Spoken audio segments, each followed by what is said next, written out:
மோடி என்பது நம்ம மோடி இல்லை, அவர் இல்லை. Maturity onset diabetes of young. இது வந்து ஜெனட்டிக்கலி டிட்டர்மெண்ட். இது வந்து ஜெனட்டிக்கல் மரபு கூறுபடி சில மாற்றங்கள் வர்றதுனால அந்த டிசீஸ் வருது. இது மெச்சூரிட்டி ஆன்செட் டயபெட்டிஸ்னால் பொதுவாக ஓரல் ட்ரக்ஸுக்கு ரெஸ்பாண்ட் பண்ணும் இல்லையா?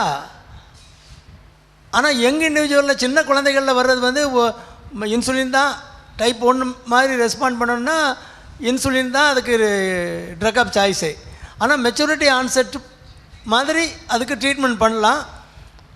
ஆனால் டயபெட்டிஸ் அது யங் சின்ன குழந்தையிலே வந்துடும், சின்ன வயசுலேயே வரும். ஆனால் நீங்கள் ஓரல் ட்ரக்ஸ் கொடுத்தே மேனேஜ் பண்ணலாம். இது ஜெனட்டிக்கலி டிட்டர்மெண்ட் ட்ரக் ஒரு டிசீஸு. ஜீன் வழியாக டிரான்ஸ்மிட் ஆகிறது, ஜீனில் உள்ள மியூட்டேஷன்னால் டிரான்ஸ்மிட் ஆகிறது. அது அந்த ஜெனட்டிக் கோடிங்லாம் இருக்கும். இந்தந்த இதெல்லாம் இருந்தால் இந்த மாதிரி வருது அப்படிங்கிறத அதுக்குரிய ஜெனட்டிக் கோடிங் அந்த டெஸ்ட்லாம் இருக்குது. அதெல்லாம் பண்ணி நீங்கள் ப்ரூவ் பண்ணிக்கலாம். இது வந்து ஒரு ஷார்ட் நோட்ஸு, டயபெட்டாலஜி படிக்கிறவங்களுக்கு ஒரு ஷார்ட் நோட்ஸு. இது இவ்வளோ எழுதினாலே ஃபுல் மார்க் போட்டுடலாம்.